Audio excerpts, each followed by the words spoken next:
invite you to put a quick note in the chat to introduce yourself.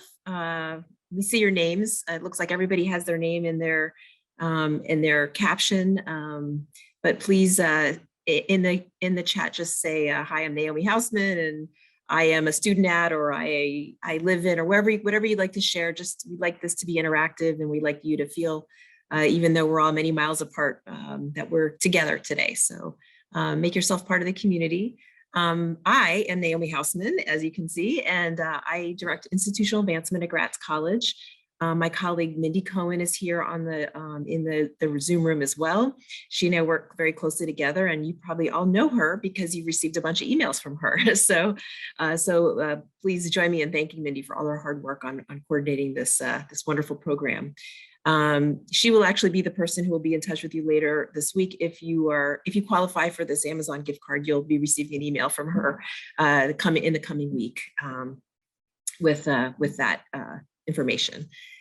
Looks like we have some people still coming in, so I'm going to just take another minute here and just share a little bit about this program and why we're doing it and how, who's supporting it. So the Jewish Federation of Greater Philadelphia, which is where Gratz College is based in the Greater Philadelphia area, they generously funded this program. This is the second time we've done it. The first time was in person, pre-COVID. And we did it here right in this, well, not in this room, but upstairs actually. And it was really, really wonderful. We just could not wait to do it again because it was very powerful. And we really wanted to provide an opportunity, maybe for those who don't have access to Holocaust education in their school or university or just in their life, and want to be part of this conversation. We can never have these conversations enough as far as I'm concerned. So we have a wonderful program, and there will be time for Q&A where you can actually turn your audio on and speak and join the conversation. You will be muted while the presenters are speaking.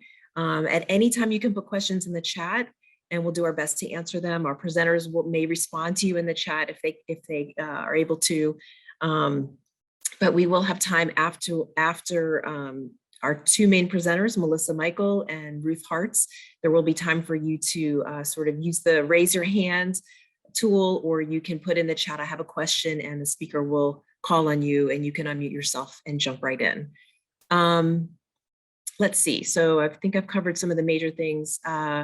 We will be recording, but only the presenter speaker view. So none of you who are attendees in this will have your likeness recorded in any way. I saw a move there. Right, so when you see the record button, you should probably see it in your upper left corner. The recording, we'll edit this whole introduction out. As soon as our speakers come on, actually, it may just be recording me at this point, I think. Yes, it's just recording me because I'm the speaker. So at no point will you be recorded. Let's see. Oh, I just wanted to make a note that at the very end, just before I'm going to come on to sort of thank everybody and wrap the show, I will put a link in the chat for an online survey that should just take you a minute or two to fill out. We're all about learning from our work, so we really appreciate if you could take a minute to do that. And I think that is all of the housekeeping notes for now. It is my great honor and pleasure to introduce Dr. Ruth Sandberg, who is she has many hats at Gratz. She's our professor of rabbinics and an endowed chair, and she is also the program director for the Center for Holocaust Studies and Human Rights. And she is the director of the Holocaust and Genocide Studies program here at Gratz. So she oversees a huge program, and we have the world's largest Holocaust and Genocide Studies program in the world. We have about 150 students.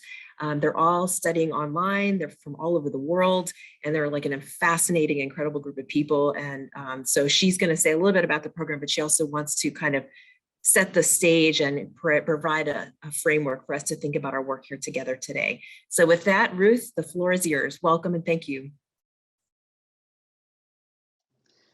Thanks, Naomi. I first wanted to say welcome to everybody, and I really commend you to come to a program on a Sunday afternoon to learn about the Holocaust. Holocaust and genocide studies is still vitally important today, and because we still need to learn the lessons that the Holocaust and other genocides should be teaching us. But unfortunately, the world hasn't learned those lessons yet, and that's why it's even more vital today to make sure that we educate people about these past tragedies. At Gratz College, we have a Center for Holocaust Studies and Human Rights, which actually combines three different programs. It combines our Holocaust and Genocide Studies program, our Human Rights program, and our Interfaith Leadership program. And we really see these three different areas really being inherently connected because all genocides are violations of basic human rights and very often happen because of religious prejudices and hatreds.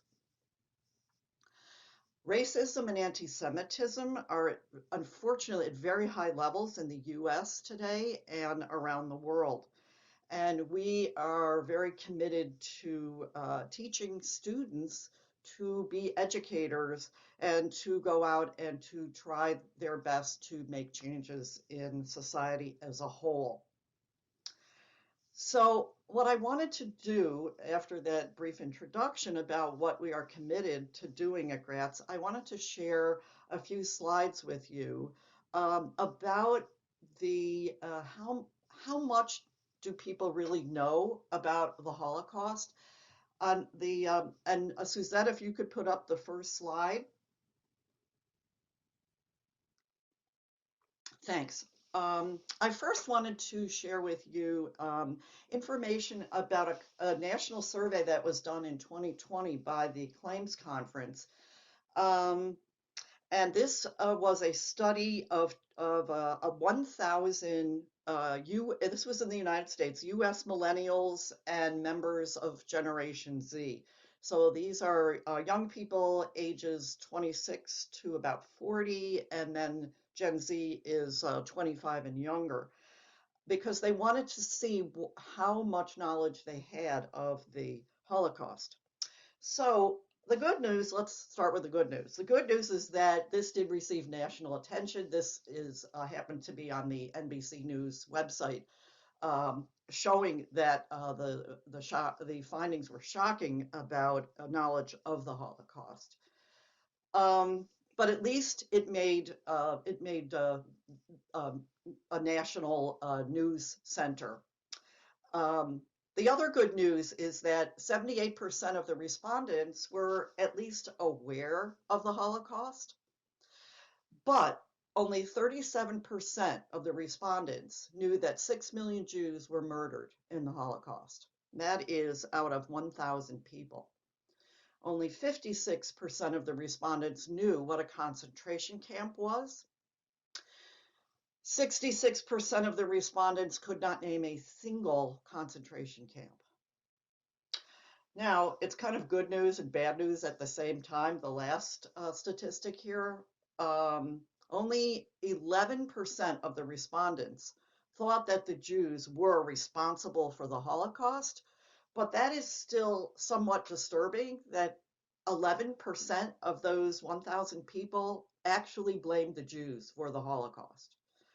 And here's a little chart on the bottom showing, comparing US millennials' awareness about the Holocaust compared to the general population, all US adults. So all US adults, only 11% were unaware or not sure about what the Holocaust was, but 22% of millennials didn't have any real knowledge about the Holocaust.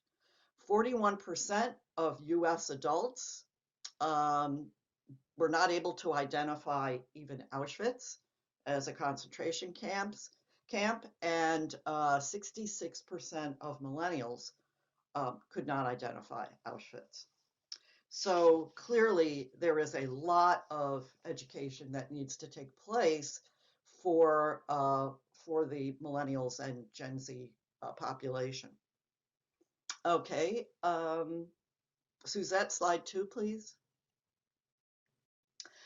The Claims Conference also did a survey in 2021 in Britain. They surveyed 2,000 people in Britain, 18 years and older, and wanted to find out how much they knew about the Holocaust. So here are the statistics in Britain. Only 48% of the respondents knew that 6 million Jews were murdered in the Holocaust. 33% of the respondents were not even sure about Britain's response to the war. When they were asked, what did Britain do in response to the Holocaust? Only 33% of those people weren't even sure whether or not Britain even entered into the war. 66% of the respondents incorrectly assumed that the British government allowed Jewish refugees to emigrate to the UK during the Holocaust. So they were way off base about that. And again, it's a small percentage, but it's still disturbing. This is 9% of 2,000. 9% of respondents believe the Holocaust was a myth or that the number of Jews killed was greatly exaggerated. In other words, the Jews made it up, and it's a story the Jews made up for world sympathy. Okay, the last slide, slide 3 now. Thank you. The last slide is the survey that the ADL did in 2021, specifically about the experience that Jewish Americans have had with anti-Semitism. So these statistics are also very important to be aware of, that this is happening just this past year. 63% of American Jews have experienced or witnessed some type of anti-Semitism in the last 5 years, and that is a 54% increase from the ADL survey in 2020. 56% of American Jews have heard anti-Semitic comments or slurs over the last 5 years. 9% of American Jews have actually been physically attacked in the last 5 years for simply being Jewish. 59% of American Jews feel less safe in the US than they did 10 years ago. And 36% of American Jews have encountered anti-Semitism on online social media, and 13% said that they purposely do not identify as Jewish in online media in order to avoid the rush of anti-Semitic comments that ensues if you identify yourself as Jewish. So while all of these statistics are alarming, there really is only one way that we can combat all of this, and that is to continue to educate ourselves and others about the Holocaust, about the existence of anti-Semitism, and hopefully we can begin to turn the tide and to educate the world about the Holocaust, anti-Semitism, and baseless hatred. Thanks so much.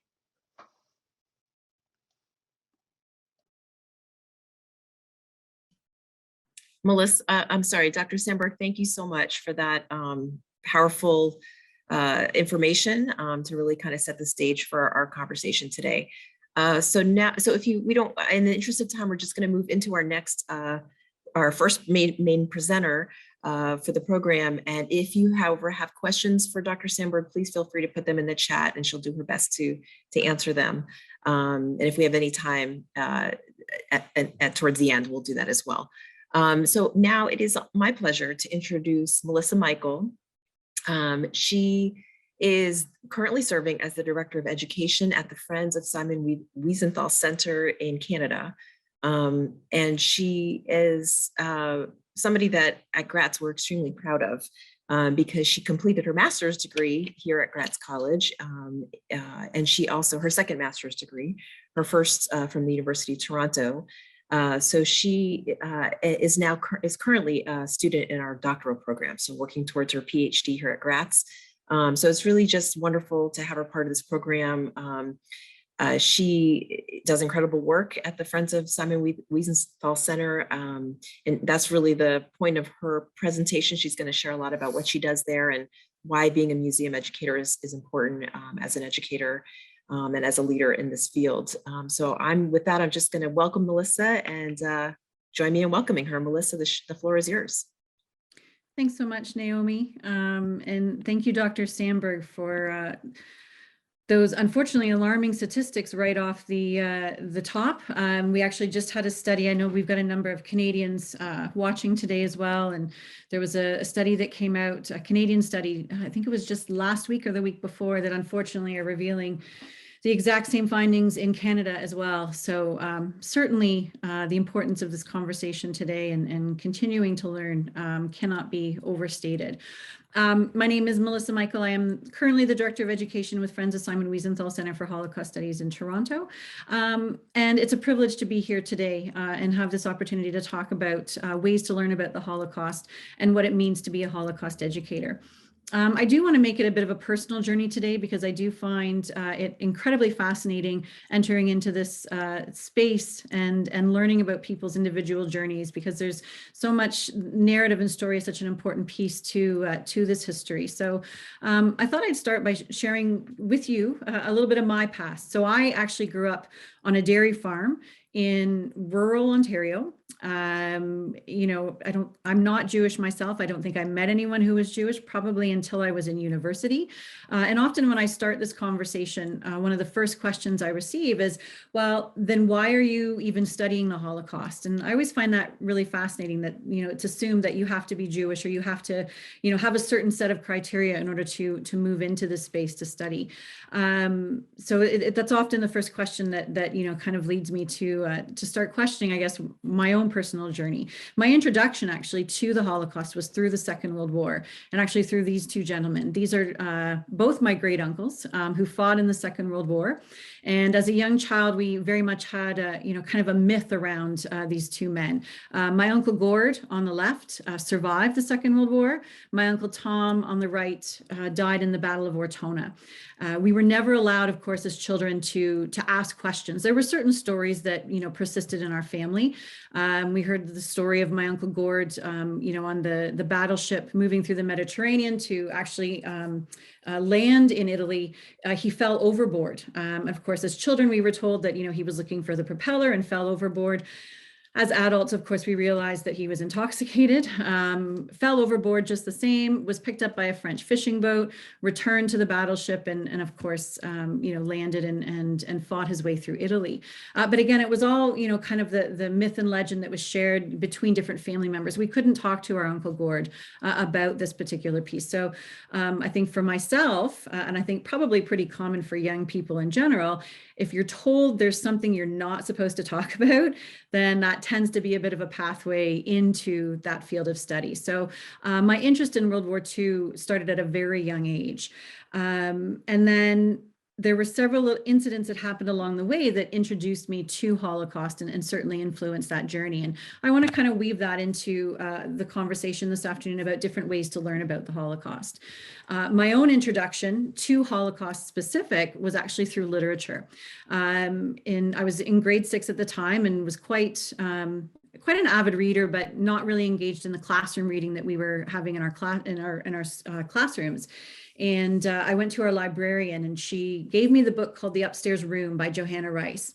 And she said, it's a fictional story. And if it's a story that you like, come back because I've got another book for you. And The Upstairs Room is a fictional story about two Jewish girls who hide in an attic during the Second World War. So devoured that book, went back to the librarian. And of course, the second book she gave me was The Diary of Anne Frank. And that really began my journey into investigating the Holocaust. Much of the work that I did early in my career and in this field of study was through personal interest and through personal testimony.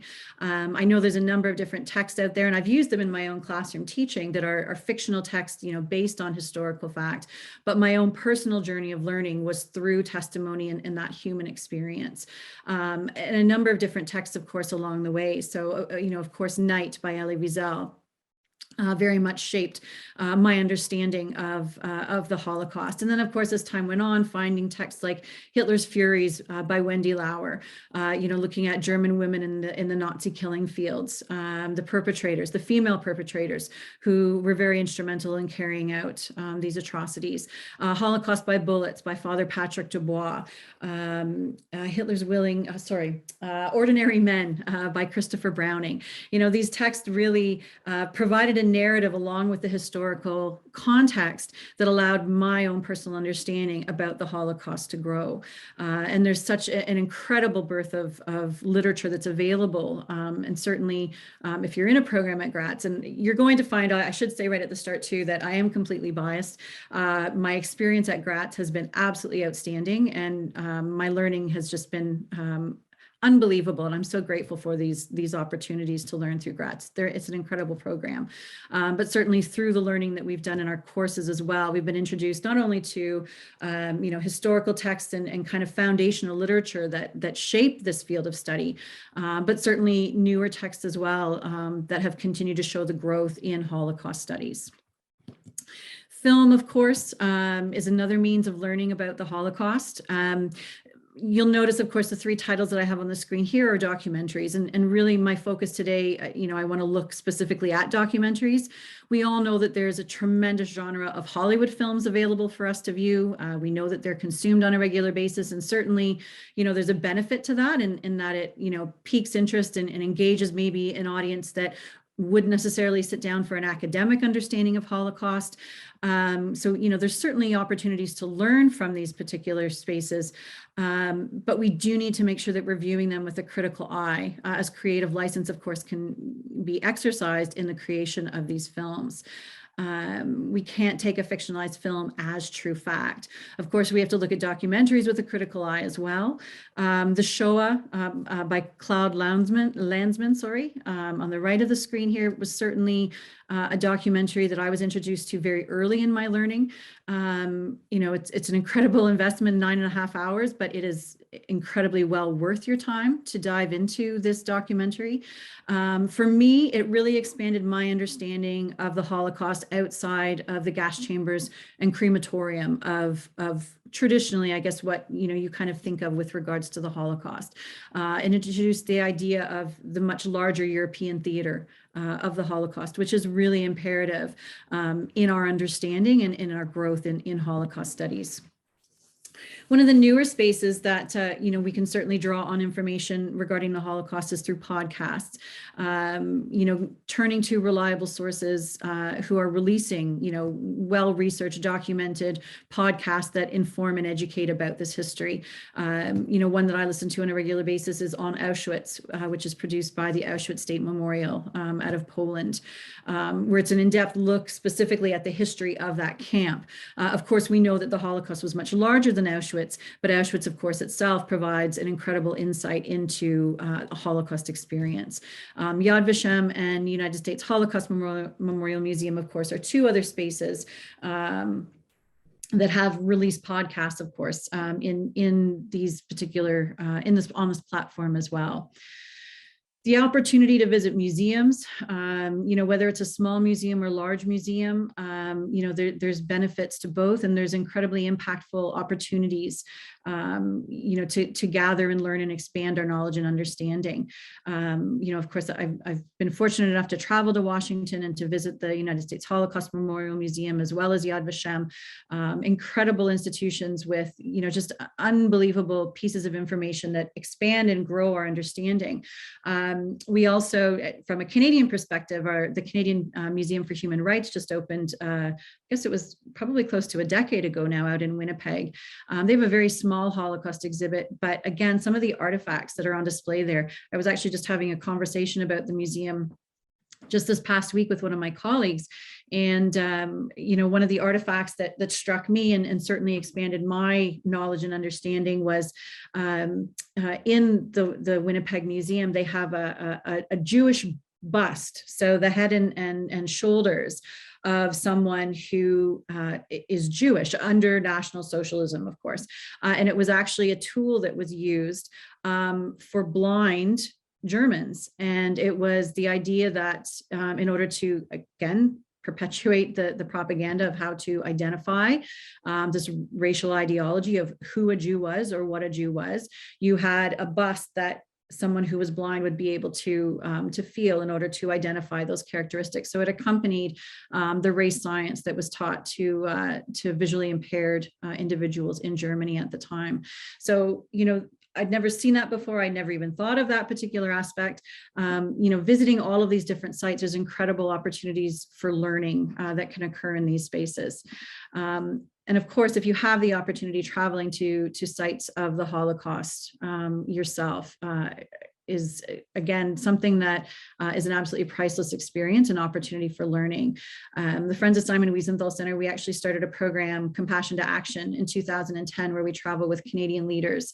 And that was my first visit actually to Poland in particular. And of course, we've continued with the trip and have expanded those experiences. So traveling into the Czech Republic and into Germany and a number of different locations, Austria, to visit these different sites and to stand on these grounds. We've been incredibly privileged to travel with a survivor who gives, you know, his or her testimony as we visit these different sites. So we get that personal aspect of this learning, in addition to, of course, the historical context of the sites that we're visiting. With all of this learning and you know, regardless of the means that you use to build your understanding and to grow as a learner, you know, there are certain practices, I guess, that we want to make sure are in place to ensure that we're learning the authentic history, the real history of these locations, and putting everything within context. And there's a number of different organizations, of course, that have guidelines for these best practices. So I just want to highlight 5 today with regards to, you know, the literature, the film, podcast, museums, and of course, site visits themselves. So number 1 is choosing reliable sources. So whether we are learning about it ourselves or teaching it, you know, unfortunately in this space, we have the incredible opportunity to jump online and to do a Google search and see what comes up. But we also have to do that very cautiously, knowing the disinformation and misinformation that's being spread on those platforms.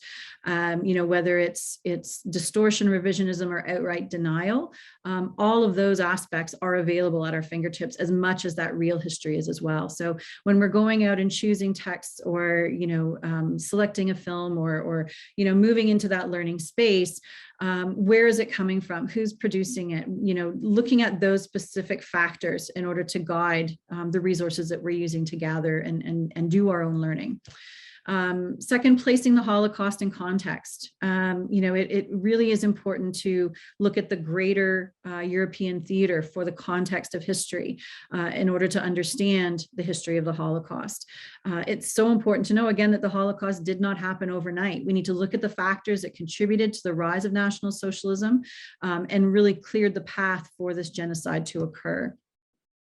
Number 3, be precise with our language. So whether we're learning or whether we're teaching, being aware of the language that we're using when we're talking about this history.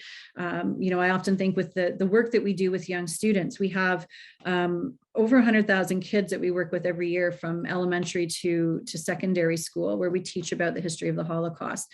You know, when we use terms like a camp, concentration camp, or transit camp, and even the term resistance, those words, that language has a very different meaning today than it did, you know, within the context of the Holocaust. So making sure that we're unpacking that language, providing examples and resources to be able to understand what exactly it is that we're talking about. Number 4, avoid simple answers to complex questions. We are dealing with human behavior in this study, and I don't think much can be more complex than human behavior. So really being wary of simplifying questions, offering generalizations. There's nothing simple about teaching and learning about the history of the Holocaust. We have to look at the nuances and the many factors that made decision-making difficult and uncertain during this time period. Last, and I don't put it in last place other than because it leads into my next point, but I would argue that it's probably one of the most important aspects of the study of the Holocaust, and that's translating statistics into people, having an understanding of what these numbers mean.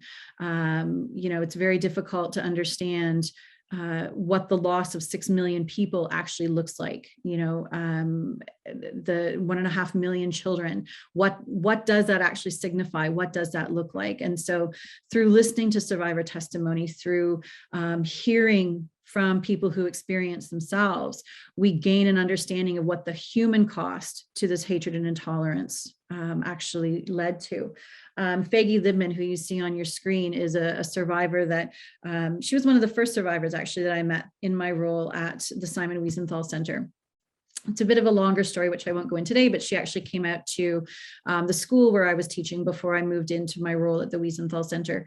And then, of course, once I started teaching through the Wiesenthal Center, she became a regular one of our speakers.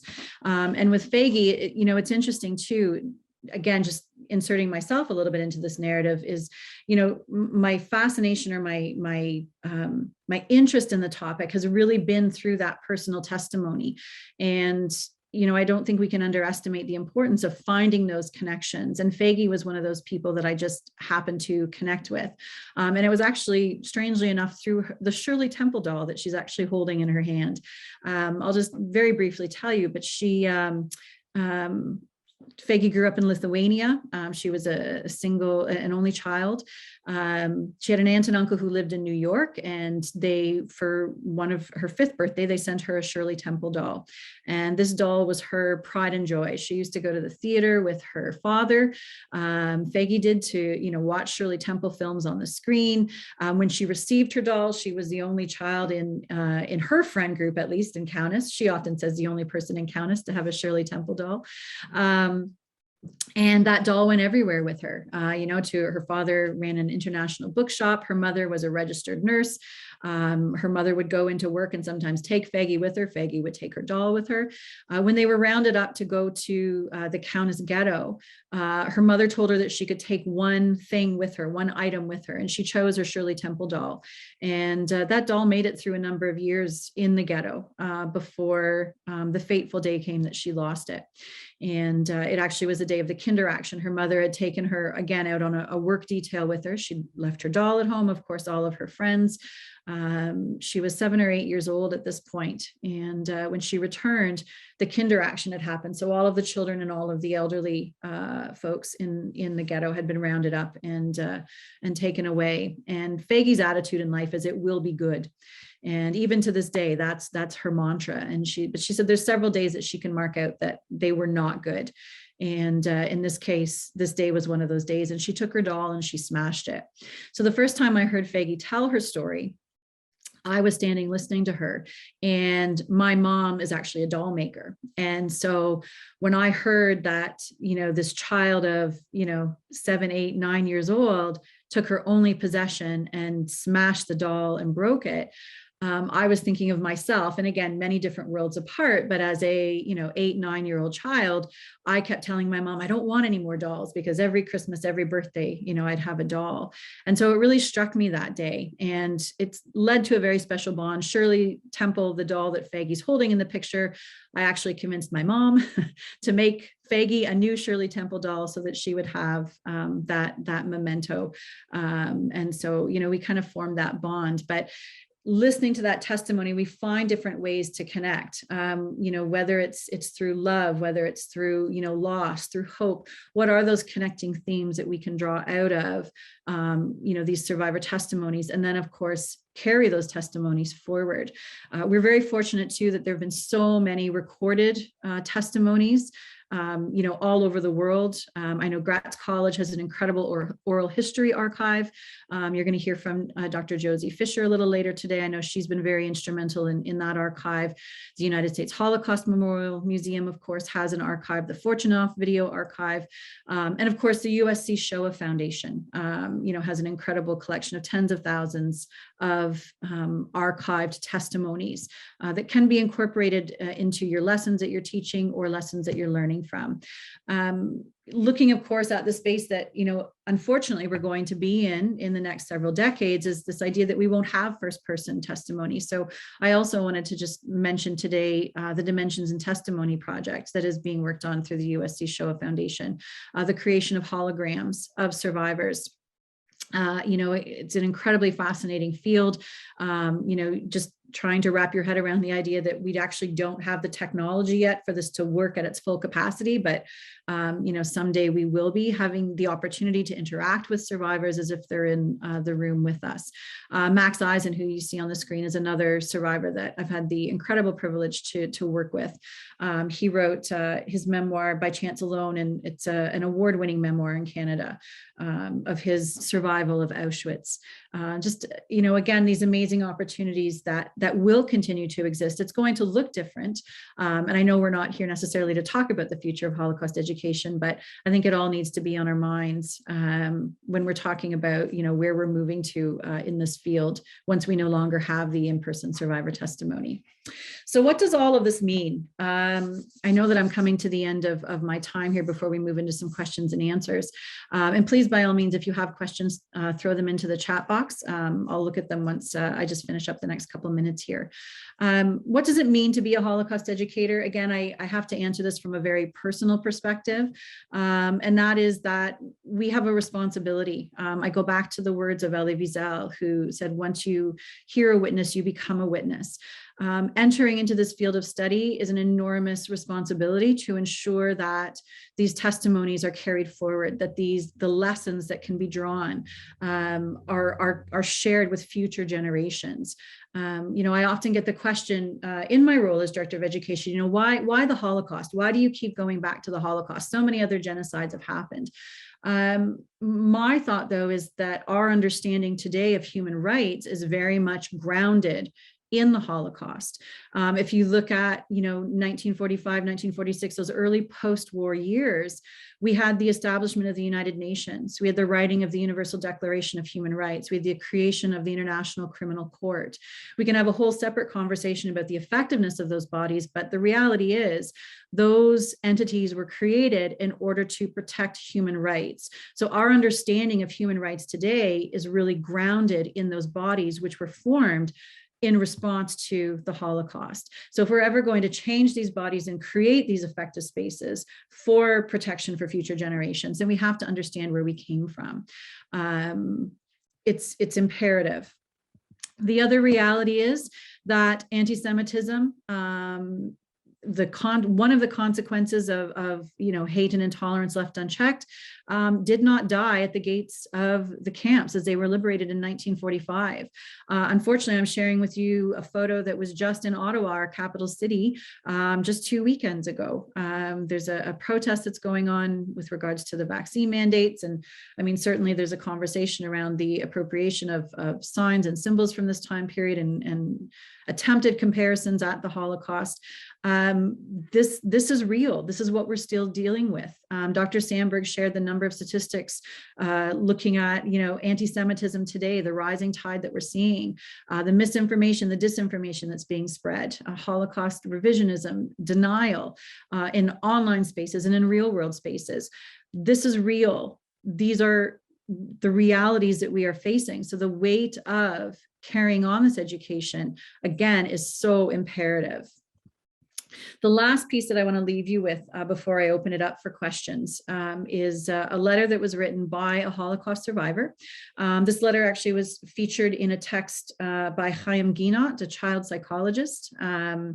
So I'm not sure who the actual author of the letter is, but Mr. Ginot shared that it was a Holocaust survivor who became a principal after the war and shared this letter with his teachers before the start of a school year. And I just want to share it with you today. The letter reads, "Dear teacher, I am a survivor of a concentration camp. My eyes saw what no man should witness. Gas chambers built by learned engineers, children poisoned by educated physicians, infants killed by trained nurses, women and babies shot and burned by high school and college graduates. So I am suspicious of education. My request is, help your students become human. Your efforts must never produce learned monsters, skilled psychopaths, educated Eichmanns. Reading, writing, arithmetic are important only if we serve to make our children more human." And I think this letter is relevant whether we're talking about teaching a classroom of elementary or high school students, whether we're working at college or university level, or working in our professional spheres. building humanity back into our conversation, entering into the space is so very important.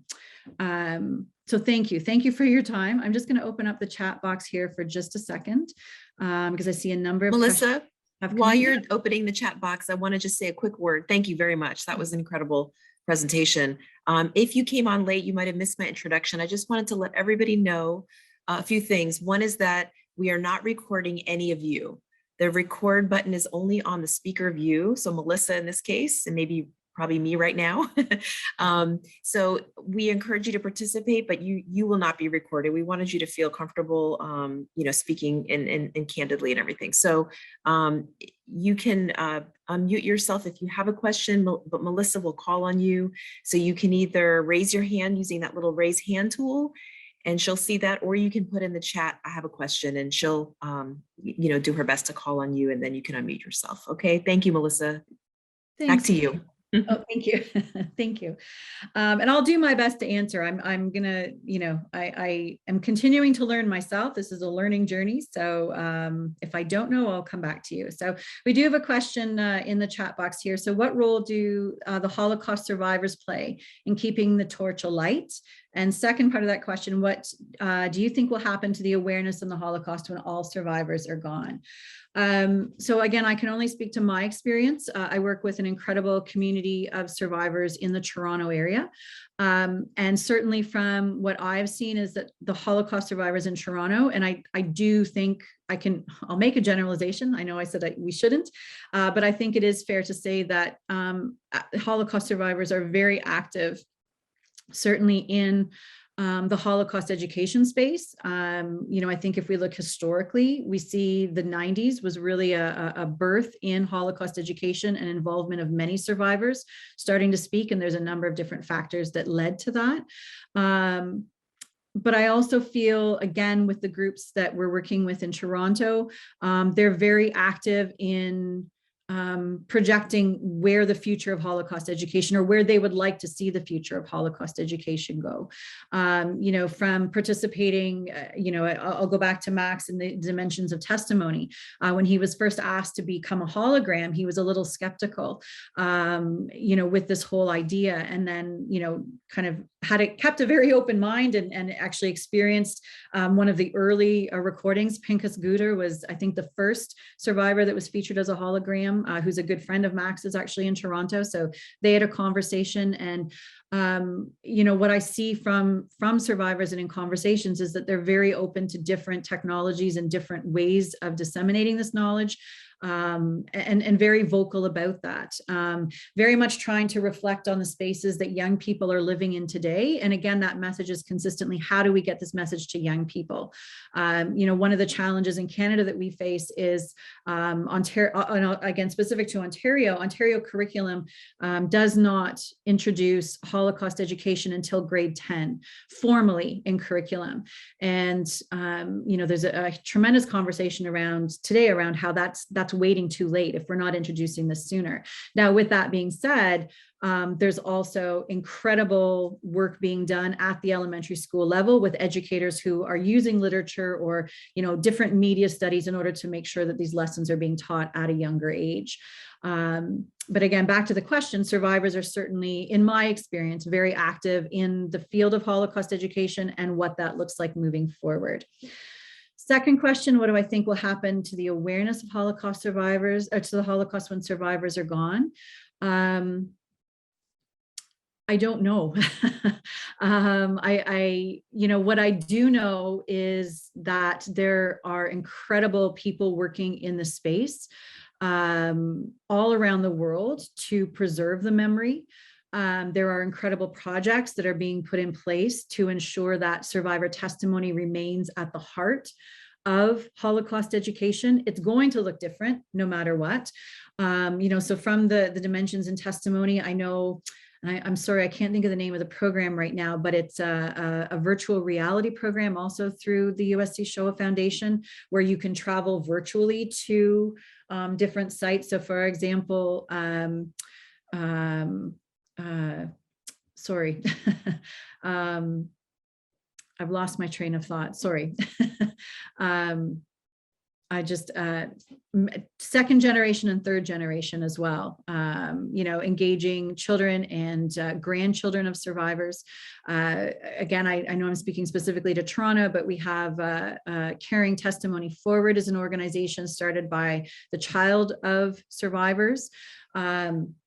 Michelle Glade Goldstein is her name. Her father was very active in giving survivor testimony, and she's working with 2G and 3G families all through Toronto, I think outside of the city as well, to have children and grandchildren interview their survivor parents or grandparents, and then creating little video vignettes, and then moving into schools and telling the story, which actually is an incredibly powerful experience as well. So I think there's lots of different avenues where, that testimony will remain at the heart.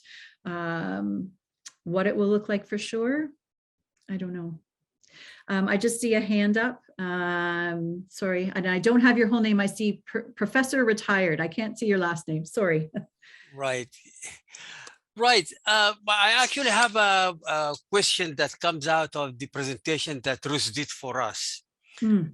The statistics are always an eye-opener, and they really disturb me very much. The lack of knowledge is very alarming.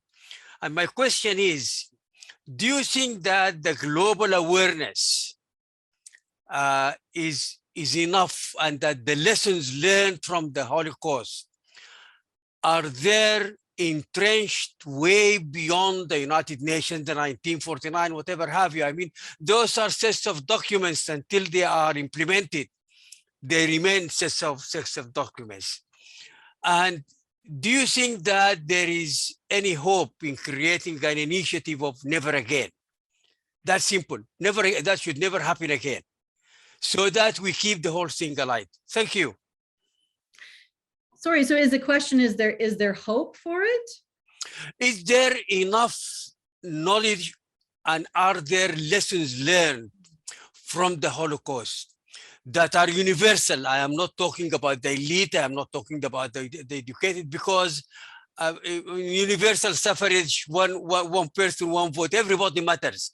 So do you think that we have got enough global universal awareness of the lessons learned from the Holocaust, and that this should never happen again? It's a great question. Do we have enough universal? I don't think so. I think that we have a lot of room to grow. It doesn't mean that it's not there, but I think we see so much division and growing division. And I don't want to get into conversations today about politics and different countries' initiatives. But as far as universal messages that are spread globally, no, I think we've got a lot of room to grow with that. But I also feel like there's a lot of hope for that to continue. When we look at bodies like the International Holocaust Remembrance Alliance, which is, one of the goals is to bring that universal message together. I think right now there's 35 member countries, and I know, again, continuing to grow, but working together internationally to build on these lessons and to preserve the memory of the Holocaust. So do we have them in place right now, and a universal message around the globe of never again? No. Is there hope for it? Absolutely. And I think that, again, I see that, and again, I'm biased because I, come from an education background. I started as a teacher and consider myself a lifelong learner. And I do firmly believe that education is really key in creating that change. So, I don't think I could do this if I didn't see that there was hope. And I do think that there is hope for that. Thank you. Thank you, ma'am. Melissa, I would just add that, here at Gratz, our program is called the Holocaust and Genocide Studies Program. So there is, and I'm seeing some nodding around the room here, some from our students, that there is, the focus on Holocaust, but also that Holocaust as a lens to understand other genocides from a more global perspective. So I don't know if you wanted to expand upon that. Absolutely. No, for sure. And again, you know, I know there's always caution around it, you know, the idea of a comparative piece, but, you know, comparative without creating that hierarchy of suffering. So what are those universal messages that can be drawn on? And, you know, even beyond that, looking at the program at Gratz, you have international learners. So, you know, in courses that I'm taking, we've got students from Israel, from all across the US, from Canada, from South America, you know, from all over the world. So the more we see programs like this that are available, you know, I think it helps with those universal messages as well to build that collegiality and network of supporters within that field. So thanks, Naomi. Sorry, I'm just reading through questions here as well in the chat box. I'm talking too much. If there's any other questions too, please don't hesitate to raise your hand. So my friend asked me to teach her 6-year-old about the Holocaust after a presentation I shared. This is from Ellen in the chat box, or in the chat box. We're going to be reading Bear and Fred. Do you have any advice on talking about the topic with such a young child? We cannot get to the United States Holocaust Memorial Museum's children's exhibit. So that's an interesting question. You know, I think when we look at general practice of Holocaust education, the idea is that around that grade 6-7 age is kind of the official age where you start discussing Holocaust. We know, of course, in reality, you know, that children are learning about it younger, whether it's through family ties.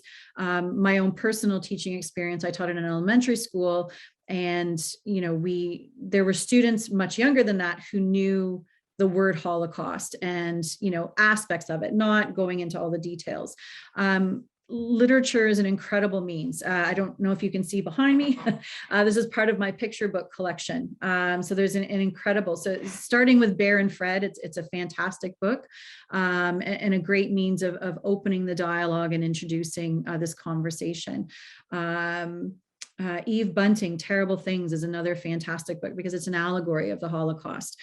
So talking about, you know, Martin Niemöller's, you know, first they came for the communists, but I was not a communist. So that whole idea is represented in Eve Bunting's book. The other thing I would recommend too is take a look at online exhibits. And I'm not sure if the children's exhibit is online, but it's kind of the silver lining of the virtual space is the opening up of accessibility to a number of different exhibits through online spaces that may provide tools to have that conversation. I know, again, in Toronto, actually Toronto District School Board, one of the largest boards in Canada, used for International Holocaust Remembrance Day, the Tattooed Torah. So it's a picture book, but there's also a short animated film about the Tattooed Torah as well. And it's a very safe entry into the conversation of the Holocaust with young children. It's very well done. Ed Asner, I believe is the narrator in the story. Shannon shares, I think personally valuable universal lessons can certainly be found in the Holocaust and other genocides, but transmitting them and having them accepted and taken to heart, that's difficult. But there is hope, yes, especially if we're tenacious as educators. Thank you, Shannon, very eloquently stated. I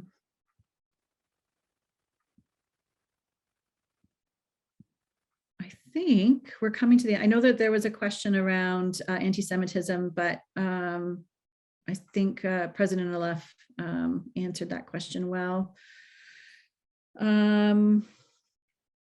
Questions have we been fielding about Mouse since the ban in Tennessee? So that story certainly made its way to Canada as well. I believe it was announced on International Holocaust Remembrance Day as well that the ban was taking place. We have fielded a number of questions. We have Holocaust education, like I said, is not, it's grade 10 history is where it's introduced. It's not consistent in the way that it's presented, and there's a lot of questions around literature and what books to use. And Maus, of course, the attention was raised with regards to Maus and its use in classrooms. Personally, I have used it a number of times in teaching experiences, both through the Wiesenthal Center and in my own classroom. It makes me very sad to think about that book being burned, because I think, in addition to, so many arguments, if anyone had a chance, I don't know if we can, I don't have it at my fingertips, but if we can put in the op-ed that the president of Graz, Zevelev, wrote, I think it's a fantastic read. If we can't put it in now, we'll get it in before the end of the session here. So a lot of great arguments made in that article. I also think too that we're underestimating our young people and what they're able to handle.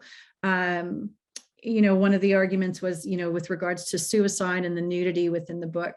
I think if you're looking at it as nudity, then you're missing the message of what Art Spiegelman was trying to explain and unpack in his book. I think our young people are faced with really complicated issues, including suicide, in their life on a daily basis. And I think they're being exposed to, incredibly intense and difficult topics, whether it's through social media, gaming platforms. It's part of their world. And so if we're not able to enter into those conversations in our classroom, then we're doing a great disservice to our students. And again, I'll go back to say it's underestimating what they're able to handle. Looking at that grade 7, 8 age was one of my favorite ages to start introducing the topic of the Holocaust, because they were hungry for that information. I always thought of them as adult topics. For kids, they're just starting to try to find their voice at that age. And so by introducing what they perceive as very adult topics and giving them space to ask questions and to learn, it's an incredible opportunity. So we are absolutely continuing to encourage the use of Maus. We supply resources to schools on a regular basis. Lower income schools, we provide books for their library, and Maus has been and will continue to be a part of that collection going forward. And I know our Los Angeles office, so we, because we're an international organization, our territory is really Canada, but I know our affiliates in the US are absolutely addressing this with the Tennessee as well, the school board in Tennessee. So I'd like to take a moment to introduce both our primary speaker and the person who's going to be facilitating the discussion as part of the Q&A, and I'm going to sort of reverse the order here. So let me first introduce our Q&A facilitator. Josie Fisher is director of the Holocaust Oral History Archive here at Graz College. She has been for over 40 years. She's also an instructor here as part of our adjunct faculty in our Holocaust and Genocide Studies program. She has graduate degrees in both clinical social work and Jewish studies, and has focused her interdisciplinary background on Holocaust research and education for over 30 years.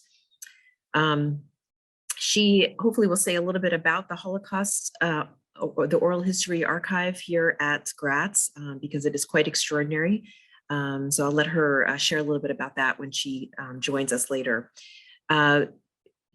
Josie has been a leader in Holocaust education. She has received many accolades and awards for her leadership and her scholarship and her work. Her publications include The Persistence of Youth, Oral Testimonies of the Holocaust, which is a very important work. It contains 15 accounts of young people drawn from the archive here at Graz College. And she's made contributions to the 4-volume encyclopedia, The Holocaust, the Grolier Student Library, and the foreword to The Call of Memory, Learning About the Holocaust Through Narrative, which is a teacher's guide. So please check out her work, and we'll have a chance to interact with Josie as she leads us through the Q&A towards the end of this next session. I'd also like to now introduce our primary speaker, and that is Ruth Kapp-Hartz. Really is an honor to have you here today, Ruth. So thank you for accepting this invitation.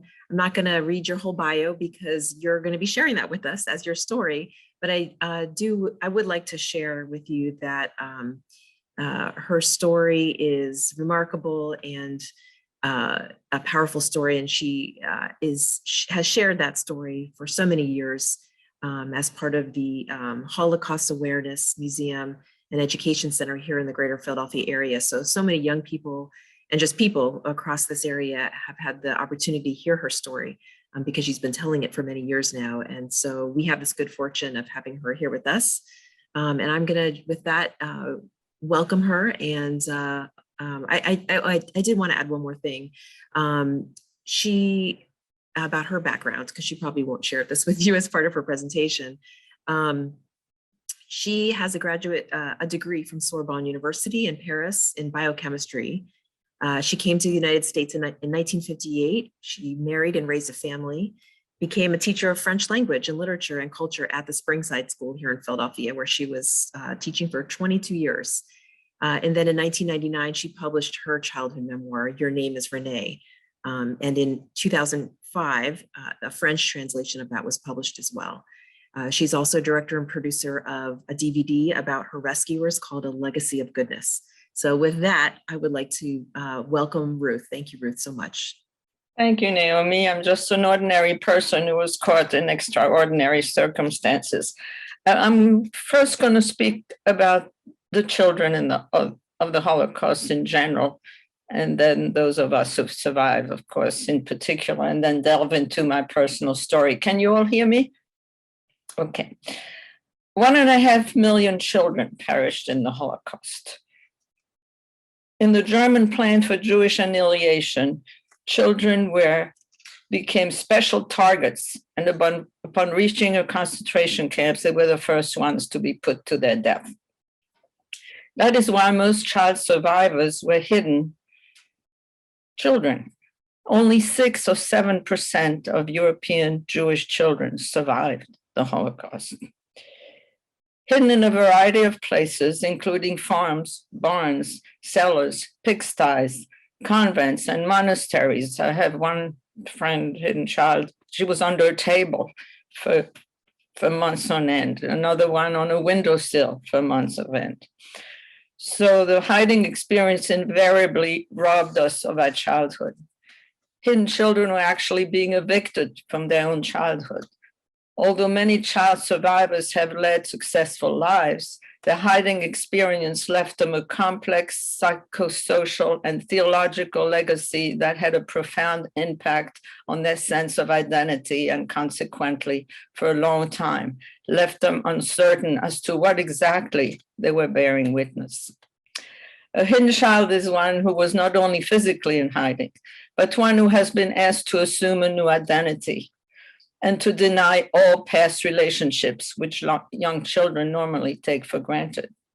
It includes being able to lie, and lie convincingly, to spend long periods of time in confined spaces, and to maintain silence during times when normal children would be playing and laughing.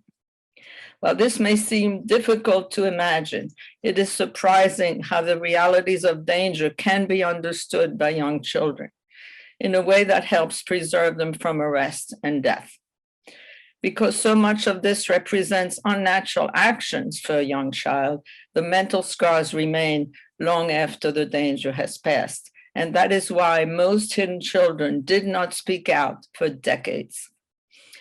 Initially, questions were raised concerning whether hidden children should even be considered survivors. The hidden children had to deal with a paradoxical situation for which they bore no responsibility.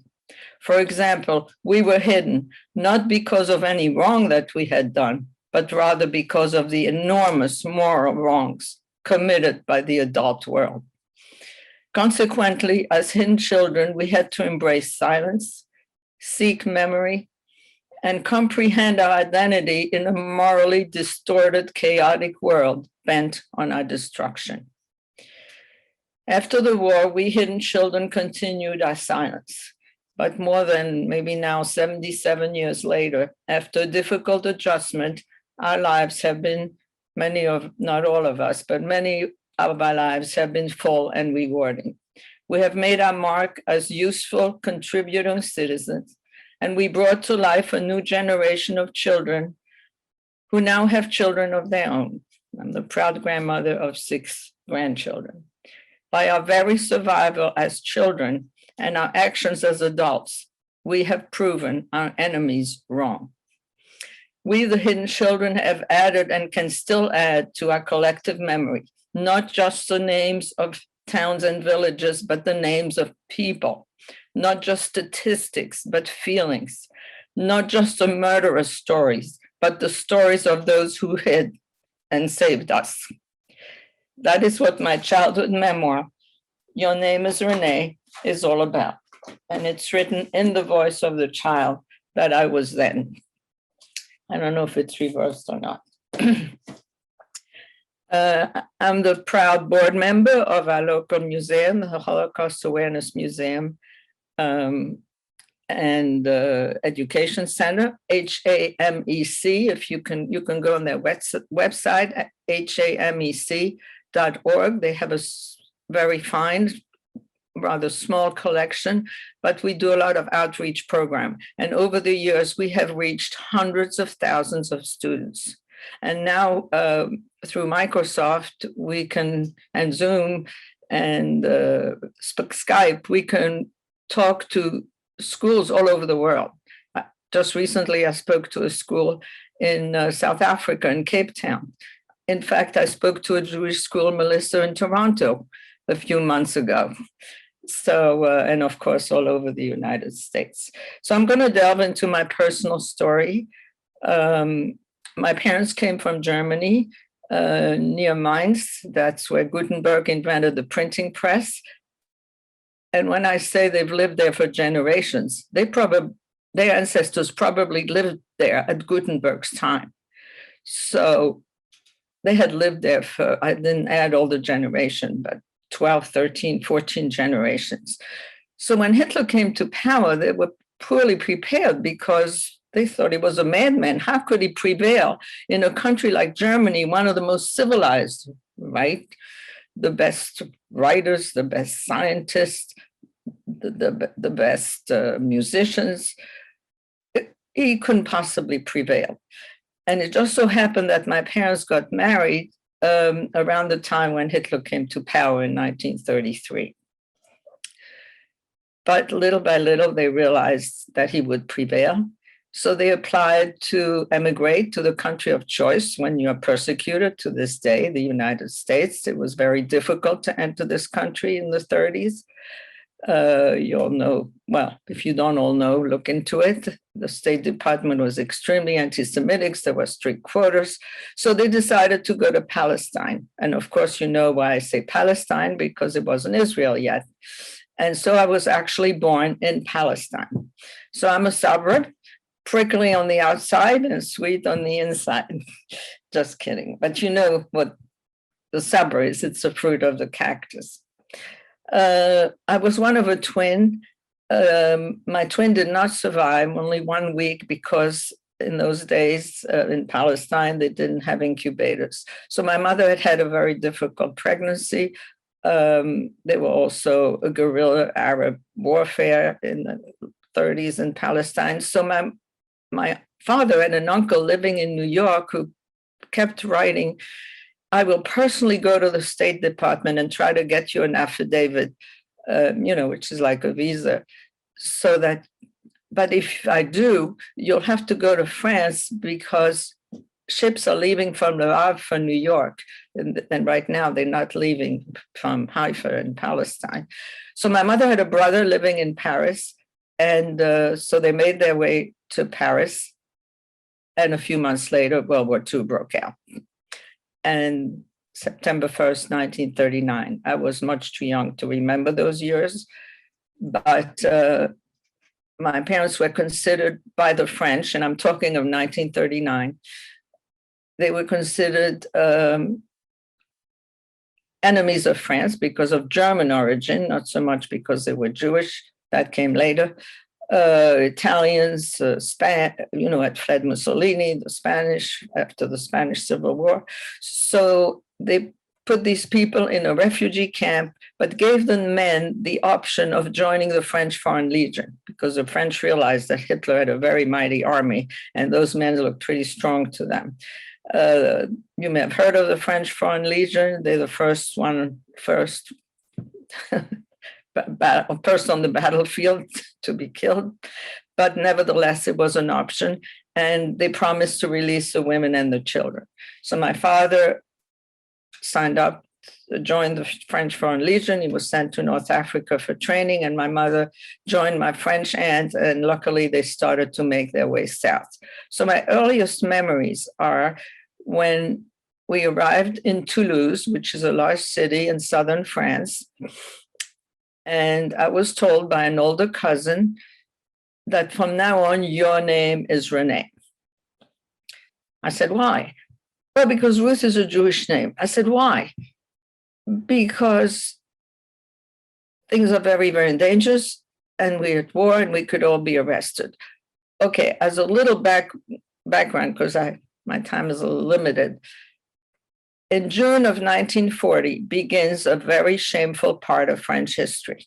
A man by the name of Philippe Pétain signed a treaty with Hitler, promising to fully collaborate with him, including and surpassing in many cases the anti-Jewish laws.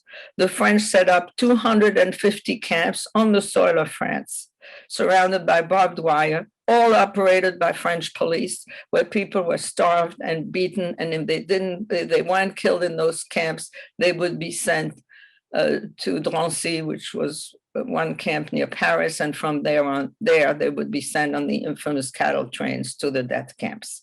So the only chance of survival, my parents decided.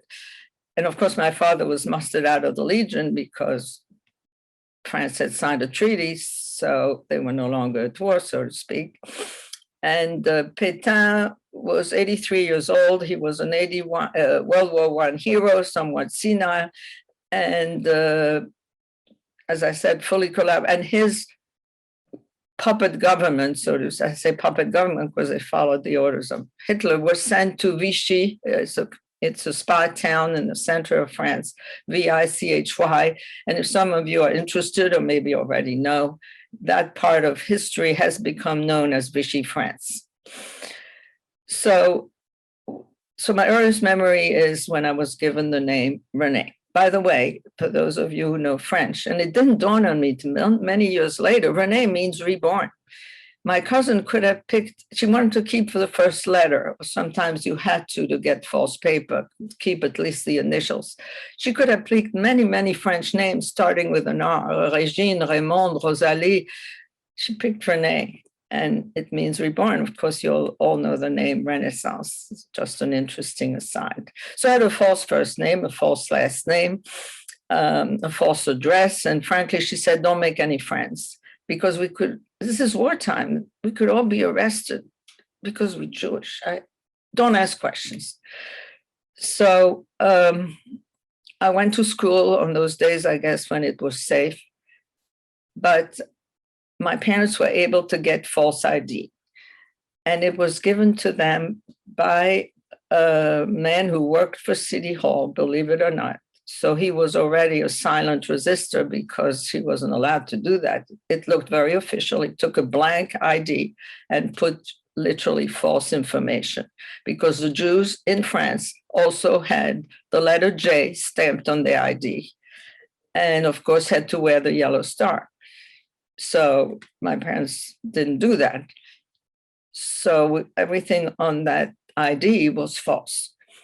And people kept their jobs, and, he did work for the government, but he did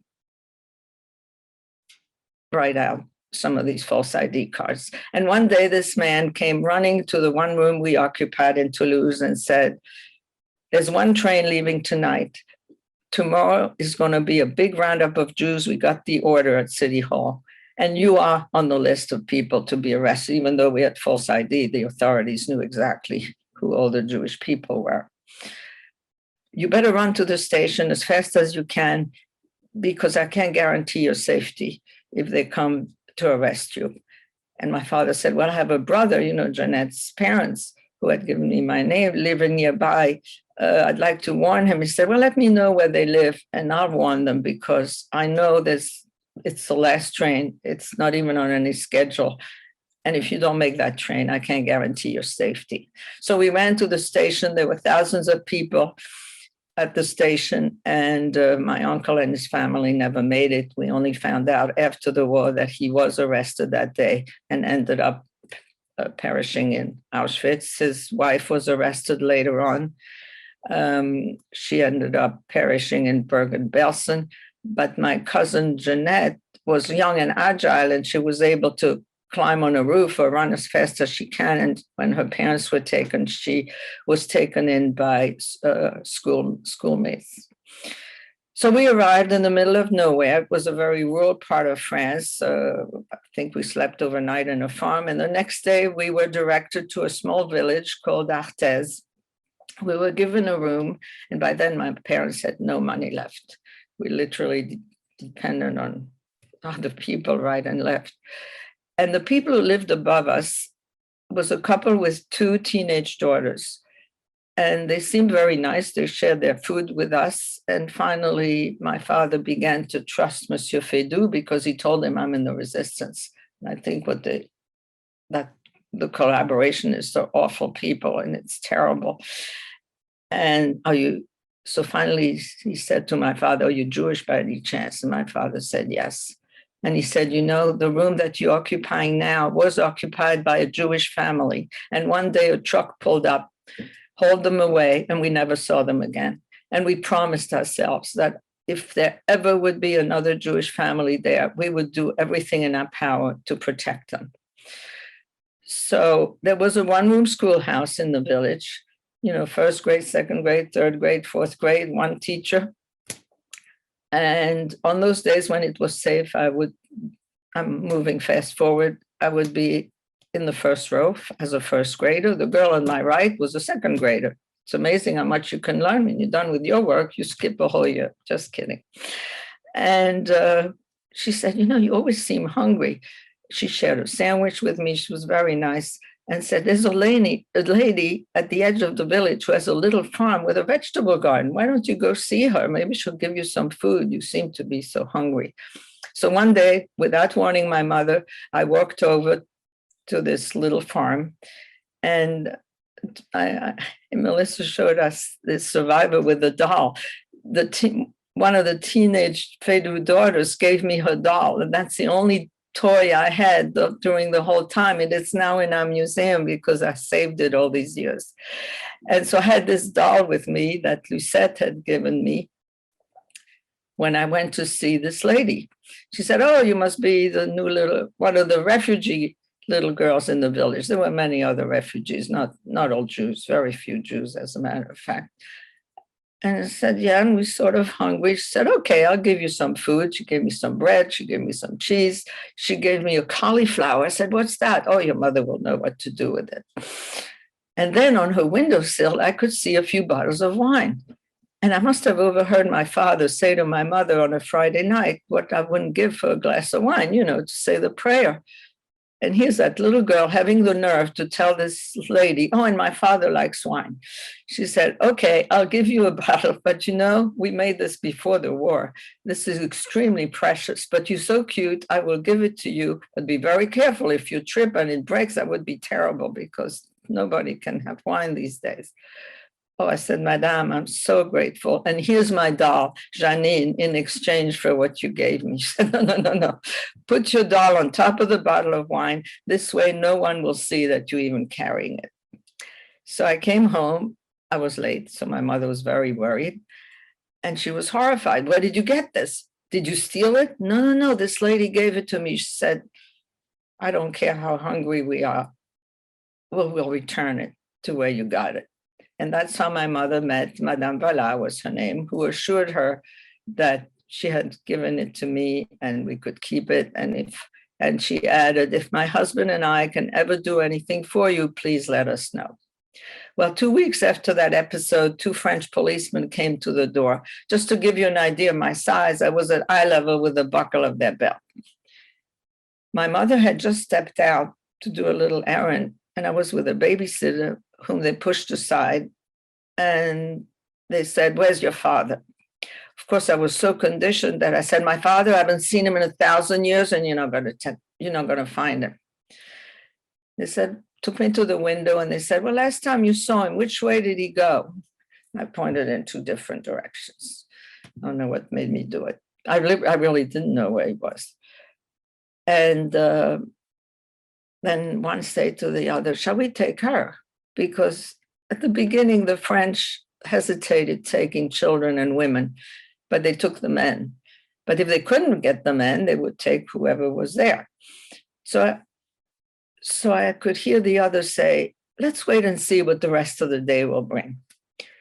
Maybe 30 years later, I found out that this other policeman had a little girl my age with dark curly hair and didn't have the heart to take me. And that's why I'm here today, because anyone who was arrested that day did not survive. Well, my mother was horrified when she saw I was being interrogated by the police. And Madame Feydeau said, "Let little Renee handle it. If she leaves with them, you can always join her." So she saw them leave without me, but realized we couldn't live above ground. I mean, they could come back any minute, any second, any minute. And the Valas, the lady who had given me the food, had a little farm with a basement, with a cellar.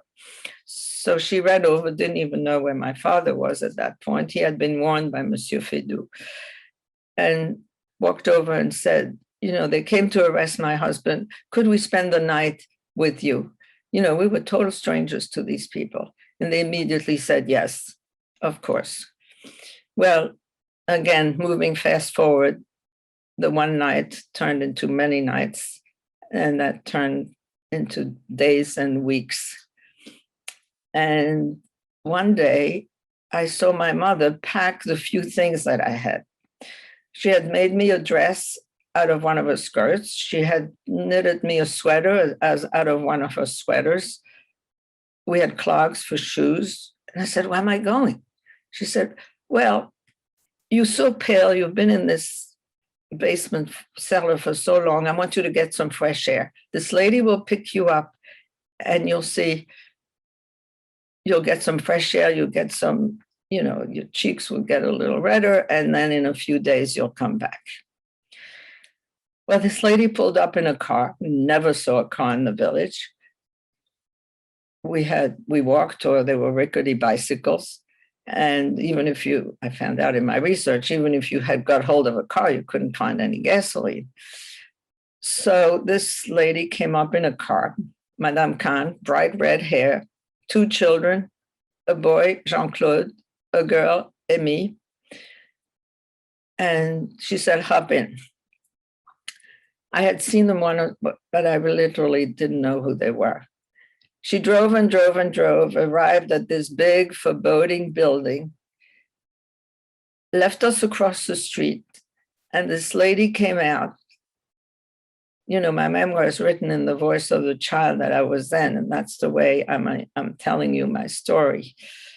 This lady came out in a black dress to the floor, black veil, black shoes. And I remember thinking as a child, this is absolutely the strangest lady I've ever seen. She was a nun. And Madame Kahn introduces her children. She said, "This is my son, Jean-Claude. This is my daughter, Emmy." Turns to me and says, "This is my other daughter." I had absolutely no idea why she said that. What happened to my parents? She's not my mother, but I didn't say anything. I was sworn to silence. So she took us inside, and the windows were painted blue in this particular. It was an orphanage and a convent of sorts. It was a large Catholic institution.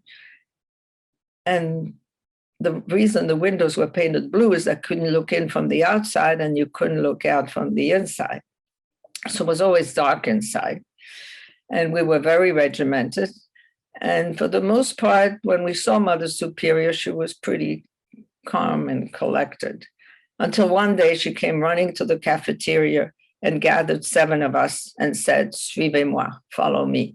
Took us to the chapel. There was a trap door there, and she said, "Descendez, go down there."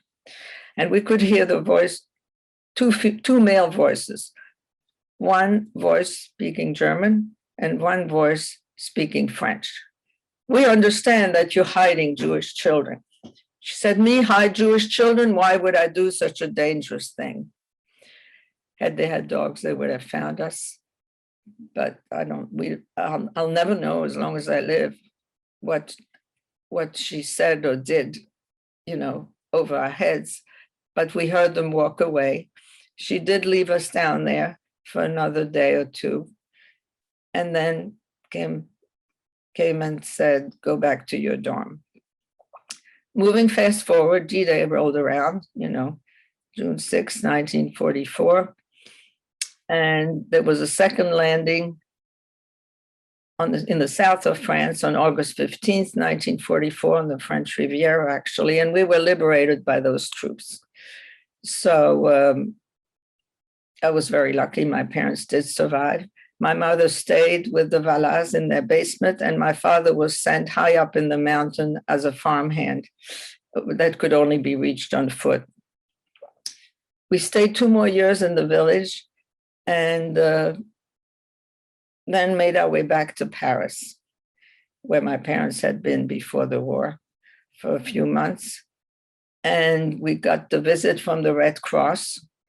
And that's when my father found out that he was the only survivor of his family.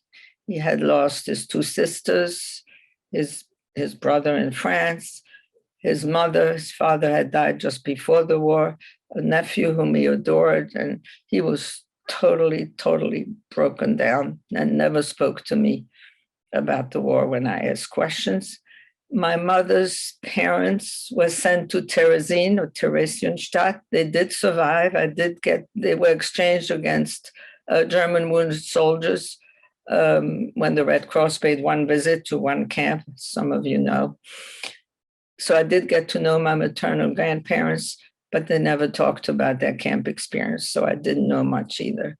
So as I was growing up, when I asked questions about my childhood, my mother had saved a family album, but said, "C'est trop triste, it's too sad.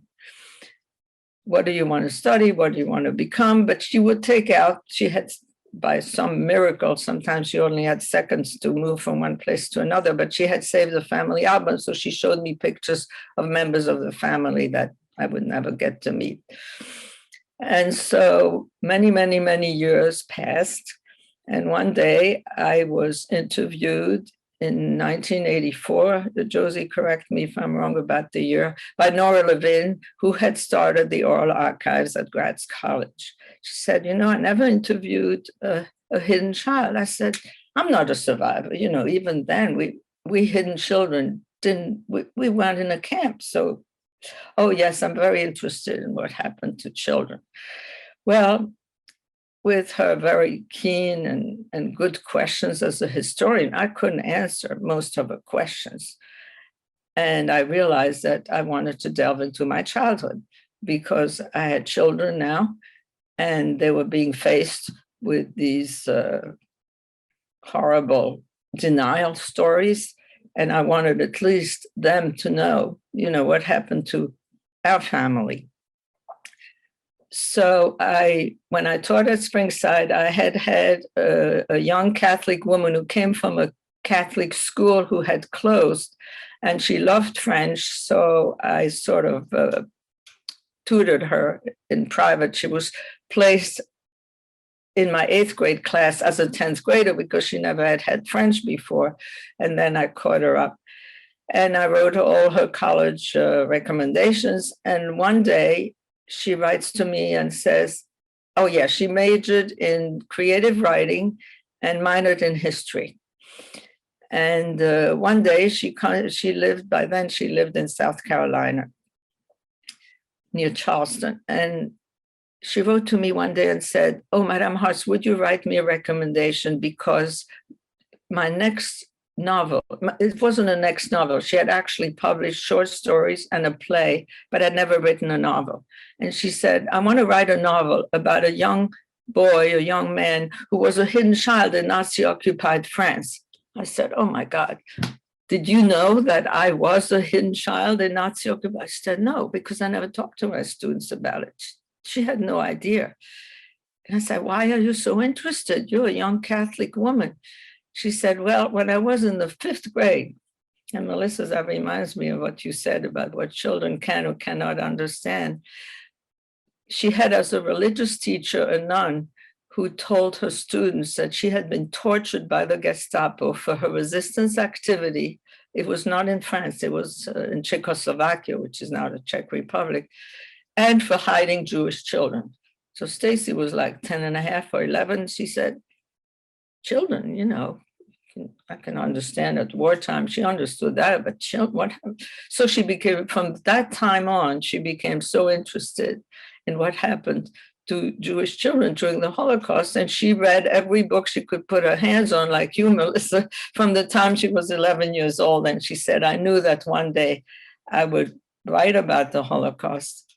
And so she agreed to collaborate with me. And the product is a memoir, Your Name is Renee. So maybe I will stop here. Maybe Josie has some questions. I also, before we finish, I want to read something to you, but maybe I'll wait a little bit.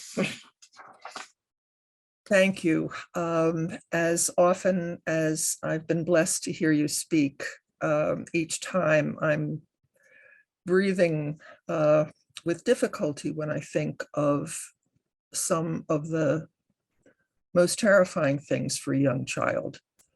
And it occurs to me that that experience in the convent, when you were taken there by a woman who was not your mother and introduced as her daughter, how did you know, or did you know, if your parents were still okay during that time that you were in hiding? Well, I didn't know until one day Madame Khan brought me some candy, and I know that my mother knew that I liked that particular candy. And so that was a sign. And she kept saying, your parents are okay, but you know, why did she introduce me as her daughter? So then I was caught by the nun who thought I had stolen this candy because at Christmas time they'd given out some candy. And so that was a real dilemma as a child. I had to actually lie to the nun that I had stolen that candy when in fact it was a sign for me that my mother was alive. Why did you have to lie that your mother was still alive? Because the nun didn't believe me. Okay. So it was keeping the peace. Mm-hmm. What, during that time, what were you most afraid of? Well, of being an orphan, of, you know, I didn't know, like Anne Frank, she had had a happy childhood before. I mean, I didn't know what that was. I thought that I lived in constant fear. And I just obeyed to the orders that I was given. I want to make sure that all of you who are listening to please put your other questions into the chat or raise your hand to make sure that some of your questions are answered while we have Ruth with us. Ruth, when you were in the convent, I'm wondering about your training in Catholicism in terms of prayers, your thoughts about doing that, how you saw your— That's all I knew. I mean, of course, you know, the French aren't that religious, so the fact that a young child didn't know much was very normal for the nuns. And of course, I'd become a devout Catholic. You know, I had a rosary and I would say my prayers and regularly. And when I was reunited, my mother let me continue to do that for a while until she introduced me to Judaism. Can you tell us a little bit more about that? Did you understand that you were Jewish at that point? Not really until after liberation, and I still had said my prayers every night or before meals, and like I said, I had the rosary. And finally, when Christmas rolled around, my mother said, well, we don't, we are Jewish, we're not really Catholic, and we don't really believe in Jesus Christ. I'm sure he lived. But we have a holiday called Hanukkah. And she told me all about Hanukkah. They actually had made some kind of a menorah. And that's how I was introduced to Judaism by my mother, until the next holiday, which was Easter time. Now, well, I told you we don't really follow those beliefs, but we do have a holiday called Passover. She told me all about Passover, and that's how I was introduced to Passover. Ruth Sandberg, Dr. Sandberg is asking you, Ruth, are you concerned about the lack of knowledge of the Holocaust among the general public? And do you feel that the lessons of the Holocaust are being preserved? I'm extremely concerned, just like Dr. Sandberg presented and Melissa, and especially the resurgence of anti-Semitism. And this was what I wanted to say before we part. I'm very fortunate that husband and wife musicians, called two of a kind, are writing a musical based on my story. And they just wrote a song, and that is very disturbing. I can only recite the lyrics. They wrote the music to it, and it's called It's Happening Again. What should I do? I've seen this before. The memories hold such pain. I cannot just close my eyes. Go, it's happening again. Tiki torches, Nazi slogans. They're shouting death to the Jews. A shooting in a synagogue. I can hardly watch the news. Racial slurs and kids in cages. I've seen this all before. This is what I lived through then in the Second World War. For many years, I kept my silence, the trauma deep inside. Now it's time for me to speak. I have to know. I tried.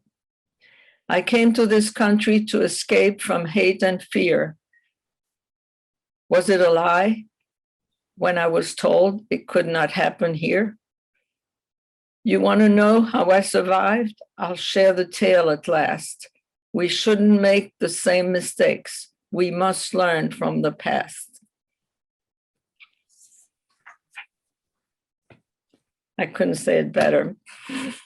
And that's what upsets me most right now. I didn't think that at the autumn of my life, I would have to live through that again. And that's what's happening. When you think about it now with this current climate, do you think about it in the future, or does it raise memories for you of the fears of your childhood? Both, of course, it raises memories more so than maybe other years.